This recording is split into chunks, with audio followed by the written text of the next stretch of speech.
Madhyamgram boys school, তার সামনেই এরকম বিস্ফোরণ, মাঝরাতে কেঁপে উঠল ওই এলাকা। একজনের মৃত্যু হলো, তার নাম সচ্চিদানন্দ মিশ্র, উত্তরপ্রদেশের বাসিন্দা, হরিয়ানার ফ্যাক্টরিতে কাজ করতেন। কিন্তু তিনি এখানে কিভাবে এলেন, কেন এখানে বিস্ফোরণে মৃত্যু হলো তার, সরাসরি প্রতিনিধি জিয়াউলের কাছে চলে যাব। জিয়াউল, এখনো পর্যন্ত জানা যাচ্ছে যে এই সচ্চিদানন্দ মিশ্র হরিয়ানার ফ্যাক্টরিতে কাজ করতেন, কিন্তু এখানে কিভাবে এলেন, এখানে বিস্ফোরণে তার মৃত্যু হলো কিভাবে?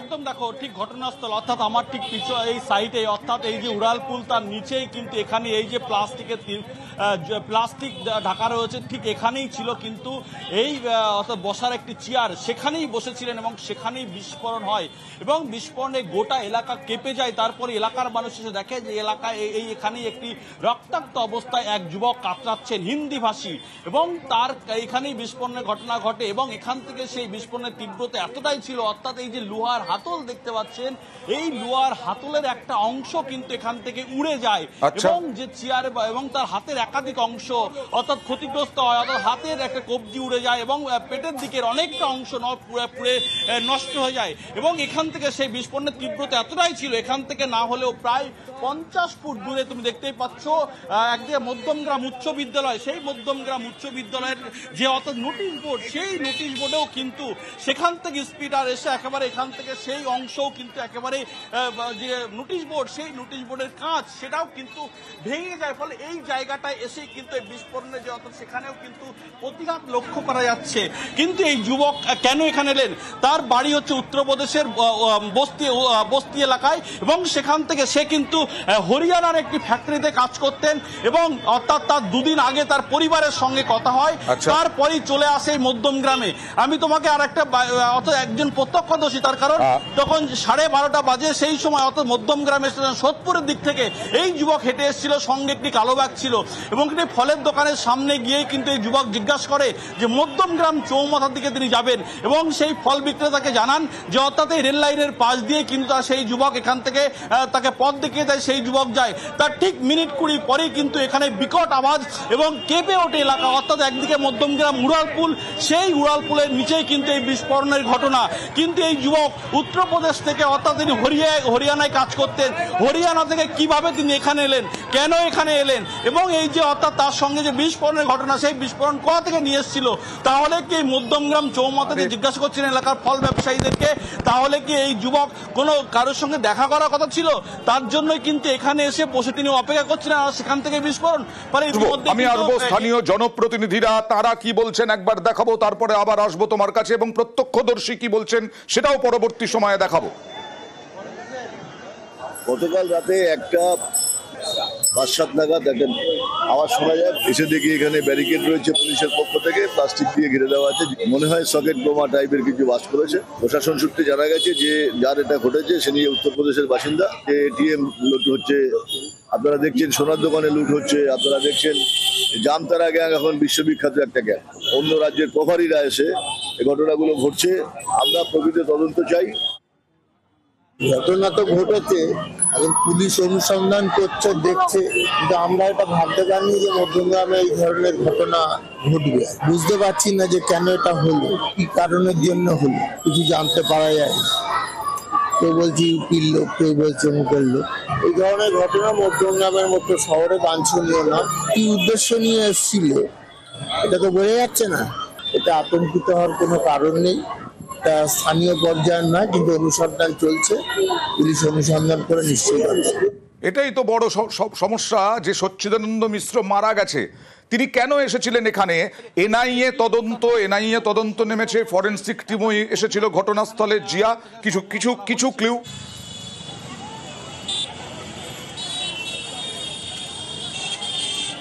দেখো একদম দেখো, অর্থাৎ যুবক যখন অর্থাৎ এই গভীর রাতে যখন এই বিস্ফোরণের ঘটনা ঘটে, এলাকার মানুষজন দেখে যে রক্তাক্ত অবস্থায় পড়ে রয়েছে, তারপরে পুলিশ আসে 2টো নাগাদ, সেই যুবককে পুলিশ উদ্ধার করে বারাসাত হাসপাতালে নিয়ে যায়। কিন্তু সেখানে গিয়ে শুধুমাত্র তার বাড়ি কোথায় এবং তার বাড়ির যোগাযোগের মাধ্যমে একটা ফোন নাম্বার কিন্তু পুলিশ কর্তাদেরকে দেন। তারপরই 5:30 নাগাদ তার মৃত্যু হয়। ফলে তিনি কেন এসেছিলেন এবং সে হরিয়ানা থেকে তিনি এখানে এই দীর্ঘ পথ অতিক্রম করে কেন, অর্থাৎ এই মধ্যমগ্রাম সোদপুরের দিক থেকে তিনি রেললাইন পার করেই কিন্তু এই মধ্যমগ্রাম চৌমাথার খোঁজ করছিলেন। তারপরেই কিন্তু ঠিক রেল লাইনের পাশে এই ঘটনাটাই তো তুমি প্রত্যক্ষদর্শীর বক্তব্যের কথা বলছিলে। প্রত্যক্ষদর্শী কি বললেন একবার দেখাবো। সংগ্রহ করা হচ্ছে।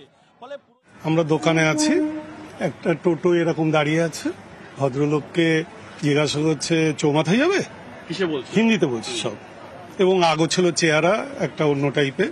এটা হচ্ছে 12:15-20 ঘটনা। এইটা ঘটনাটা এবার বাস্ট হয়েছে ধরুন 1:05 বা এরকম টাইমে। তারপরে আমরা দোকান গুছিয়ে টুছিয়ে যাচ্ছি, যেভাবে হিন্দিতে উনি ওখানে কাঁদছিলেন, পুরো আর কি একটা হাতটা বাইরে এরকম আর কি নেই, বডির গায়ে আর কি ঝলসানো ঝলসানো। জিজ্ঞাসাও করেছে, সে হিন্দিতে কথাও বলেছে। এনআইএ তদন্ত চালাচ্ছে, পুলিশও তদন্ত চালাচ্ছে। পুলিশ প্রাথমিকভাবে কি বলছে দেখুন। ওনারা কি নিয়ে গেলেন সেটা ওনারা আমাদের জানালে বলবো, ওরা এক্সপার্ট আছে, উনি বলবেন। ওনারা যতক্ষণ না জানাচ্ছে ডিস্ট্রিক্ট পুলিশকে, আমরা বলতে পারবো না এই ব্যাপারে। যেটা পেয়েছি সেটা তদন্ত স্বার্থে এখনই আমার বলা ঠিক হবে না, সেটা আমরা দেখছি, খতিয়ে দেখি।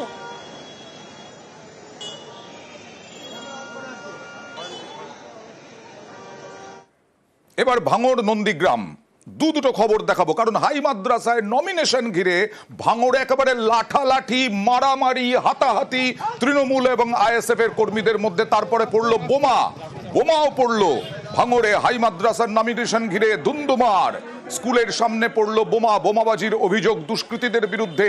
ঘটনাস্থলে ভাঙড় থানার পুলিশ। আইএসএফ তৃণমূলের হাতাহাতিতে তীব্র উত্তেজনা। দেখুন, উত্তেজনা দেখাবো।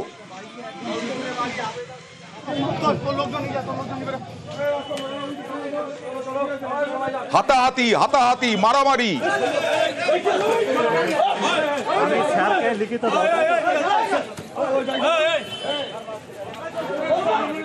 সরাসরি চলে যাব, প্রতিনিধি কল্যাণ রয়েছেন আমার সঙ্গে। কল্যাণের কাছ থেকে জানতে চাইবো কেন এরকম হলো এবং পরিস্থিতি কি এখন।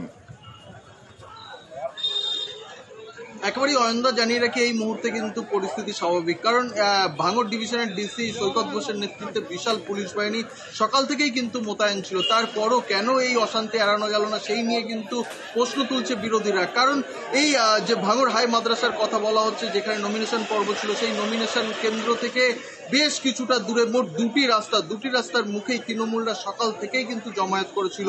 ভাঙড় থানার সামনেও তৃণমূলের বিশাল জমায়েত ছিল। সেই ভাঙড় থানার সামনে দিয়ে যখন আইএসএফ কর্মী সমর্থকরা নমিনেশন দেওয়ার জন্য যাচ্ছিল, সেই সময় থানার সামনেই তাদেরকে মারধর করা হয় বলে অভিযোগ। এই ঘটনায় বেশ কয়েকজন আইএসএফ কর্মী সমর্থক আহত হয়। তারা তৃণমূলরা যখন মারমুখী হয়েছিল, তখন তারা পালিয়ে থানার যে পাঁচিলের গেট, সেই গেটের ভিতর যখন ঢুকতে যাচ্ছিল, সেই সময় কিছু পুলিশ কর্মী তাদেরকে আটকায় বলেও অভিযোগ করছে। গোটা ঘটনা নিয়ে ইতিমধ্যেই আইএসএফ এর বেশ কয়েকজন আহত হয়েছে। কিন্তু এরই মধ্যে যে হাই মাদ্রাসা, সেই হাই মাদ্রাসা থেকে ঢিল ছোড়া দূরত্বে একটি বাইকে করে দুজন দুষ্কৃতী এসে বোমা চার্জ করে এবং বোমা চার্জ করে তারা নমিনেশন পর্ব কি শেষ হয়েছে কল্যাণ, সংক্ষেপে জানতে চাইবো।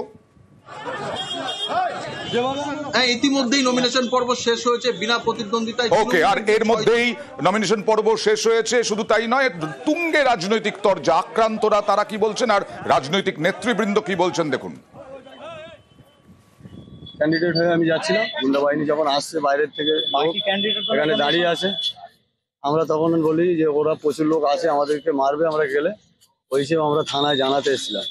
কিন্তু থানায় জানাবার সঙ্গে সঙ্গে বাইরে থেকে আমাদেরকে উঁচিয়ে তুলে নিয়ে গেছে। এখন আমি কোনো রকম প্রাণে বেঁচে আমি এখন কোনো রকম থানার সেফটিতে আছি। বাইরে থেকে বোমের একটা খুব জোরে ধামাকা আওয়াজ হচ্ছে, বাইরে এসে দেখি আমার দোকানে কাজ ভেঙে বাইরে এসে দেখি আমার দোকানে কাজটা ভেঙে আছে, ধোঁয়া বাইরে। দেখুন, গতকাল রাত থেকে এরা বিভিন্নভাবে এই অস্ত্র মজুত করছে, বোমা বন্দুক মজুত করছে, একথা আমরা পুলিশকেও জানিয়েছিলাম। কিন্তু আজকেই যেখানে বোমবিংটা হলো, সেখানকার দোকানদার যারা, ব্যবসায়ী যারা, সাধারণ মানুষ যারা, তারা দেখেছে যে আইএসএফ আশ্রিত সমাজ বিরোধী আবেদ আলী, ইদ্রিস এরা কিন্তু ওখানে বোম্বিং করেছে। ফলে এরা যে সন্ত্রাসের পরিবেশ তৈরি করার জন্য এবং শান্ত ভবনকে অশান্ত করার জন্য এটা যে গভীর যে চক্রান্ত করছে, এটা একটা সবচেয়ে বড় উদাহরণ।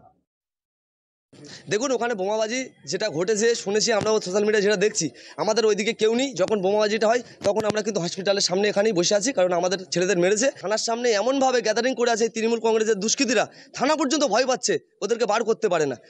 আর ওরা বলছে যে আমরা বোমাবাজি করি। দেখুন, পুরো এই কথাটা ভিত্তিহীন। পুরো এই দুর্ঘটনাটা ঘটিয়েছে পুরো তৃণমূল কংগ্রেস।